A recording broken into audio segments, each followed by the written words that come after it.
जय हिंद प्यारे दोस्तों। आज के इस वीडियो में समझेंगे द्विघात समीकरण। ठीक है, तो द्विघात समीकरण प्रश्न को कैसे हम लोग हल करते हैं, आइए इस वीडियो में हम लोग समझेंगे। आप इस वीडियो पे पूरे बने रहो तभी समझ में आएगा। तो देखिए, ये जो प्रश्न है यह है द्विघात समीकरण। ठीक है, तो द्विघात समीकरण को हम लोग कुछ इस प्रकार सॉल्व करते हैं। तो देखिए, मैं आपको पहला स्टेप बताता हूं। तो देखिए, ये जो मिडिल टर्म है, मिडिल टर्म को हम लोग को स्प्लिट करना होता है, इसे ब्रेक करना होता है। ठीक है, और आप यहां पे देखो कांस्टेंट है, तो इसको ऐसा 2 नंबर में ब्रेक करना है ताकि गुना करने पे 91 आ जाए, 91 आ जाए, और जोड़ने पे मिडिल टर्म का नंबर आ जाए 20 आ जाए। है ना, इतना बात समझ में आ गया। अब आइए थोड़ा इस पे नजर डालते हैं। ये जो पावर में 2 है, इसका मतलब होता है कि x का जो वैल्यू आएगा, जो आंसर आएगा वो 2 आएगा। ठीक है, x का आंसर कितना आना चाहिए, 2 आना चाहिए। ठीक है, इतना बात समझ में आ गया। बस हम लोग का काम इतना ही है और बाकी काम खत्म। ठीक है, तो आप यहां पे देखो, अब स्टेप आप फॉलो करते चलो। ठीक है, अब आप यहां पे देखो 91 है, तो 91 को मैं यहां पे लिख देता हूं 91। अब आपको ऐसे 2 नंबर में इसे ब्रेक करना है ताकि गुना करने पे 91 आ जाए और जोड़ने पे 20 आ जाए। है ना, तो ऐसा 2 नंबर आप सोचो। तो ऐसा 2 नंबर है 7 और 13। ठीक है, ये दोनों को गुना करेंगे तो ये हो जाएगा 91, 13 7 91, और यही अगर 2 नंबर को मैं जोड़ दूंगा तब ये हो जाएगा 20। है ना, काम बन गया ना। तो ऐसा 2 नंबर यही है, 7 है और 13 है। ठीक है, तो इसे कुछ इस प्रकार लिखेंगे। ये जो एक्स स्क्वायर है उसे अभी ऐसा ही रहने देंगे, एक्स स्क्वायर। प्लस है, यहां भी प्लस कर लेंगे। 20x को हम लोग लिखेंगे 7x प्लस 13x में। है ना, तो यहां पे लिखते हैं 7x plus 13x plus 91 equal to 0। इतना बात समझ में आ गया। ये हो गया पहला स्टेप। आइए अब हम लोग सेकेंड स्टेप को समझते हैं। तो देखिए, यहां पे एक्स स्क्वायर है, तो एक्स स्क्वायर को कैसे लिखते हैं, एक्स गुना एक्स। ठीक है, एक्स गुना एक्स करेंगे तब ये हो जाएगा एक्स की पावर 2। तो देखिए, यहां पे जो एक्स है उस एक्स को मैं यहां पे लिख देता हूं। ठीक है, फिर ब्रैकेट लगाएंगे। अब ये जो x बच गया है उसे ब्रैकेट का अंदर लिख लेंगे। है ना, तो एक्स स्क्वायर को कुछ इस प्रकार लिख सकते हैं। है ना, अब देखिए यहां पे प्लस 7x है, तो यहां पे x नहीं लगाएंगे अब। ठीक है, तो प्लस 7 यहां पे लिख देंगे, प्लस 7। प्लस 13 है तो यहां पे प्लस 13 लिख देंगे। ठीक है, x प्लस 7 जो है उसे हम लोग क्या करेंगे, यहां पे लिख देंगे same to same, x plus 7 लिख देंगे। अब देखिए 91 है, इसे हम लोग यहां पे नहीं लिख सकते हैं। ठीक है, बराबर 0 है, यहां पे बराबर 0 कर लेंगे। अब आप यहां पे स्टेप समझो। ये जो प्लस 91 है इसे मैं क्यों नहीं लिखा, है ना, आपके मन में सवाल आ रहा है, सर आप इसे क्यों नहीं लिखे। तो देखो बच्चा, आपको यहां पे मल्टीप्लाई करने के बाद आपको यही लाना पड़ेगा। बात समझ में आ रहा है, आप इसे मल्टीप्लाई करो और आपका ये आना चाहिए। अगर ये नहीं आया तो आपका ये वाला जो स्टेप है, सेकंड स्टेप, बिल्कुल गलत है ना। तो आप यहां पे गुना करो। देखो, ये जो बाहर का जो x है वो अंदर वाले के साथ गुना करेगा। गुना करवाते हैं यहां पे, x के साथ गुना करेगा तब ये हो जाएगा एक्स स्क्वायर। x अगर 7 के साथ गुना करेगा तब ये हो जाएगा 7x। है ना, ये तो सही है। अब आप यहां पे चेक करो, ये जो 13 है वो x के साथ गुना करेगा तब ये हो जाएगा 13x। अब ये जो बाहर का 13 है वो 7 के साथ गुना करेगा तब ये हो जाएगा 91। आपको बात समझ में आ गया इतना, है ना। तो देखिए, हम लोग का सेकेंड स्टेप बिल्कुल ही सही होना चाहिए। अब आते हैं थर्ड स्टेप में। ये जो x प्लस 7 है और यहां भी x प्लस 7 है, तो ये दोनों को कॉमन ले लेंगे। तो यहां पे कॉमन निकाल लेते हैं, x प्लस 7। ठीक है, अब कॉमन निकालने के बाद आपके पास क्या बचा, x प्लस 13 बच गया। तो यहां पे लिख लेते हैं x प्लस 13 बराबर 0 है, बराबर 0 कर लेंगे। इतना बात समझ में आ गया। ठीक है, अब आते हैं चौथा स्टेप। ठीक है, फोर्थ स्टेप। तो देखिए, ये जो बराबर 0 है ये दोनों पे आ जाएगा। है ना, तो देखिए x प्लस 7 बराबर 0 कर लेंगे। ठीक है, x प्लस 13 बराबर 0 कर लेंगे। है ना, अब आप यहां पे देखिए फिफ्थ स्टेप, x लिखेंगे, यहां पे बराबर करेंगे। ये जो प्लस 7 है उसे क्या करेंगे कि इक्वल टू का तरफ भेजेंगे, तो ये जो साइन है वो माइनस में बदल जाएगा, तब ये हो जाएगा -7 हो जाता है। ठीक है, अब आप इसे समझिए, x लिखेंगे बराबर करेंगे, ये जो 13 + 13 है उसे इक्वल टू का तरफ भेजेंगे, तो ये जो प्लस का साइन है वो बदल जाएगा, माइनस में हो जाएगा, तो यहां पे -13 लिख लेंगे।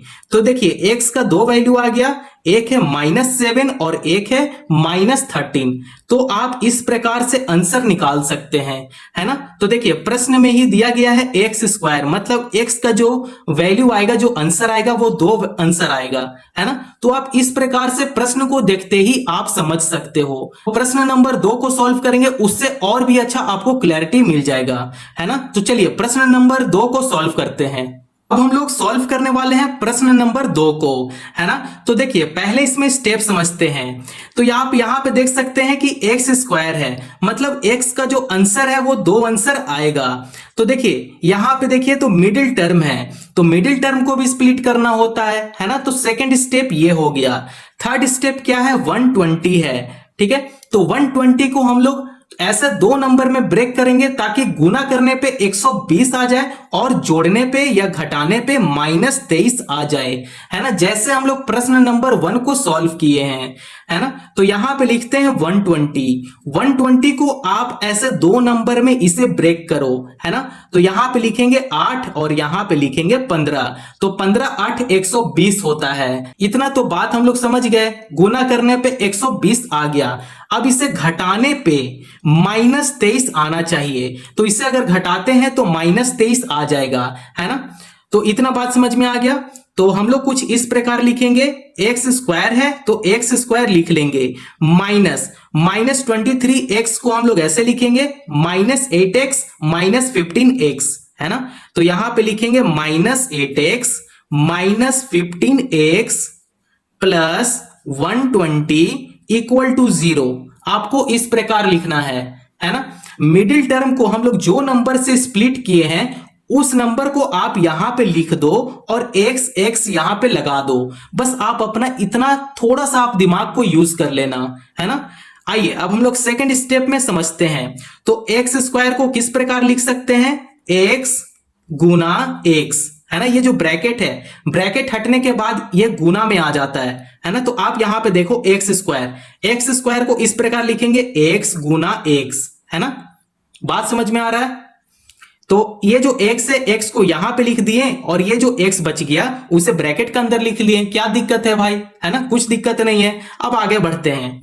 तो देखिए ये -8 है तो यहां पे -8 लिख देंगे, -15 है यहां भी -15 लिख लेंगे, फिर ब्रैकेट लगाएंगे।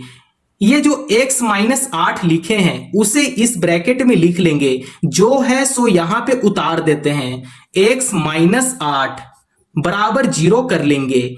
इतना बात समझ में आ गया, है ना। अगर कहीं भी कंफ्यूजन लगा हो तो आप कमेंट में जरूर कुछ भी बोल सकते हैं कि सर मुझे ये वाला स्टेप नहीं समझ में आया, है ना, मुझे ये क्वेश्चन नहीं समझ में आया, है ना। तो आप कुछ भी आप कमेंट में लिख दो, मैं उसका प्रॉपर सॉल्यूशन आपको भेज दूंगा, ठीक है।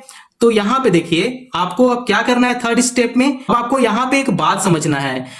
देखो इसलिए मैं यहां पे x नहीं लिखा, ठीक है। आप इसे गुना करो, गुना करने के बाद आपको यही लाना पड़ेगा। अगर ये नहीं आया तो हम लोग को ये जो सेकंड स्टेप है बिल्कुल ही गलत है ना। तो देखो इसे गुना करते हैं, ये जो बाहर का x है वो अंदर वाले के साथ गुना कर जाता है, हो जाएगा x गुना x, तब ये हो जाएगा x²। फिर x जो है वो -8 के साथ गुना करेगा, तब ये हो जाएगा -8x हो जाएगा। उसी तरह यहां पे देखो -15 है, वो ब्रैकेट का अंदर वाले के साथ गुना करेगा तो इस प्रकार आ जाएगा, है ना। तो आपको बस इतना ध्यान में रखना है ना। इतना बात समझ में आ गया। आइए अब हम लोग थर्ड स्टेप यहां पे समझते हैं कि इसमें से जो कॉमन है उसे कॉमन यहां पे ले लेंगे। x -8 है और यहां भी x -8 है ना, 2x -8 है तो एक को यहां पे लिख लेंगे x -8, है ना, इस प्रकार लिखेंगे। अब इसे कॉमन लेने के बाद आपके पास क्या बचा, x -15, तो यहां पे लिखेंगे x -15 बराबर 0 कर लेंगे। इतना बात समझ में आ गया, है ना। अब आप यहां पे देखो फोर्थ स्टेप, x -8 है तो यहां पे लिखेंगे x -8, ये जो बराबर का 0 है ये दोनों पे आ जाएगा, तो यहां पे लास्ट में बराबर 0 कर लेंगे। उसी प्रकार x माइनस 15 लिखेंगे और बराबर 0 कर लेंगे। इतना बात समझ में आ गया स्टेप, है ना। आप एकदम स्टेप को फॉलो करो, ठीक है। अब आप यहां पे समझो, x माइनस 8 है तो x माइनस 8 लिखेंगे, बराबर 0 कर लेंगे। उसी प्रकार x माइनस 15 बराबर 0 कर लेंगे, ठीक है। अब आप यहां पे समझो, ब्रैकेट तो अब हटा दिए हैं, तो अब यहां पे सॉल्व करते हैं। तो ये यहां पे x लिख देंगे, बराबर करेंगे, ये जो माइनस 8 है इक्वल टू का तरफ भेजते हैं, तो ये जो साइन माइनस में है वो प्लस में बदल जाएगा, है ना। तो यहां पे प्लस 8 ही लिख देंगे, या चाहे आप प्लस नहीं भी लिख सकते हो, है ना। तो x का एक वैल्यू आ गया, x बराबर 8। यहां पे समझो x बराबर करेंगे, ये जो माइनस 15 है तो ये जो माइनस में साइन है वो प्लस में बदल जाएगा, तब ये हो जाएगा प्लस में 15, है ना। तो आप इस प्रकार लिखो, तो x का वैल्यू 2 आ गया, एक है x बराबर 8 है और दूसरा है x बराबर 15, है ना। तो आप इस प्रकार से ऐसे प्रश्न को बहुत ही आसान तरीके से आप हल कर सकते हो। तो देखिए x का जो पावर 2 है, मतलब x का जो आंसर आएगा वो 2 आंसर आएगा। तो 2 आंसर कौन सा है, यहाँ पे पहला आंसर आया है x बराबर 8 और दूसरा है x बराबर 15, है ना। तो आइए अब हम लोग लास्ट प्रश्न को सॉल्व करते हैं, जो कि है प्रश्न नंबर 3। तो हमारे पास प्रश्न है x square plus 3x minus 40 equal to 0, है ना। तो यहां पे आई होप आप लोग को समझ में आ गया होगा कि किस प्रकार हम लोग ब्रेक करते हैं इसे, है ना। तो देखिए ये 40 है, 40 को यहां पे लिख लेंगे, ठीक है। आप ऐसे 2 नंबर में इसे ब्रेक करो ताकि गुना करने पे 40 आ जाए और जोड़ने पे +3 आ जाए, है ना। तो आप ऐसा 2 नंबर सोचो। तो ऐसा 2 नंबर है 8 और ये 5, 8 5 40, इसे गुना करने पे कितना आ जाएगा, 40 आ जाएगा, और घटाने पे प्लस का 3 आना चाहिए। तो 8 में से 5 घटा देंगे तो 3 आ जाएगा, है ना। इतना बात समझ में आ गया। पहला स्टेप ही था जो आप बिल्कुल ही आसान तरीका में समझ गए, ठीक है। बोले बम बम। तो चलिए अब हम लोग इसे यहां पे लिख लेते हैं कुछ इस प्रकार। ये जो एक्स स्क्वायर है, एक्स स्क्वायर को यहां पे लिख लेंगे, ठीक है। प्लस है, यहां भी प्लस कर लेंगे, प्लस 3x को मिडिल टर्म को हम लोग किस में ब्रेक कर लिए हैं, 8x माइनस 5x में हम लोग ब्रेक कर लिए, है ना। तो यहां पे लिखते हैं 8x माइनस 5x माइनस 40 बराबर 0, है ना। एकदम प्यार से समझेंगे, है ना। तो आइए अब हम लोग सेकंड स्टेप में समझेंगे कि एक्स स्क्वायर को कैसे लिख सकते हैं। एक्स ब्रैकेट में x लिख सकते हैं, है ना। फिर यहां पे +8 है तो यहां पे +8 लिख लेंगे, -5 है तो यहां पे -5 लिख लेंगे, है ना। जो है सो उसे हम लोग यहां पे कॉपी पेस्ट कर देंगे, x + 8 बराबर 0 कर लेंगे, है ना। जैसे हम लोग क्वेश्चन नंबर 1 और 2 को समझे हैं उसी प्रकार हम लोग क्वेश्चन नंबर 3 को भी सॉल्व कर रहे हैं, अपने से यहां पे सॉल्व नहीं कर रहे हैं, है ना। तो देखिए थर्ड स्टेप में क्या है कि ये इन दोनों में कॉमन लिख लेंगे यहां पे। तो लिख लेते हैं कॉमन, x + 8 कॉमन है, कॉमन निकालने के बाद आपके पास क्या बचा, x - 5 बच गया, उसे भी यहां पे लिख लेंगे x - 5 बराबर 0। बोले बम बम, है ना। तो देखिए अब ये जो x + 8 है, ये जो बराबर में 0 है, ये दोनों पे आ जाएगा। तो x + 8 बराबर 0 कर लेंगे, उसी प्रकार x - 5 बराबर 0 कर लेंगे। इतना बात समझ में आ गया, है ना। तो x + 8 को अब यहां पे समझते हैं कि ये जो प्लस में 8 है इक्वल टू का तरफ भेजेंगे तो ये जो प्लस में साइन है वो माइनस में बदल जाएगा, है ना। तो यहां पे लिखते हैं x बराबर -8 हो जाएगा, है ना। इतना बात समझ में आ गया। दूसरा x का वैल्यू क्या आएगा, x बराबर ये जो -5 है वो इक्वल टू का तरफ जाएगा तो ये हो जाएगा +5। इतना बात समझ में आ रहा है ना। तो देखिए x का 2 वैल्यू यहां पे आ चुका है। पहला x का वैल्यू है वो है -8 और दूसरा x का जो वैल्यू निकल कर आया है वो है 5, है ना। तो दो आंसर यहां पे आ चुका है। x की पावर 2 आप यहां पे देखो, x की पावर 2 का मतलब होता है कि आपके पास जो आंसर आने वाला है वो x का वैल्यू 2 आने वाला है ना। तो आप यहां से समझ सकते हो। तो आई होप आप लोग को क्वेश्चन नंबर 1, 2 और 3 समझ में आ गया होगा। अगर वीडियो पसंद आया हो तो चैनल को जरूर सब्सक्राइब करें और दूसरों को भी फॉरवर्ड करें। Thank you.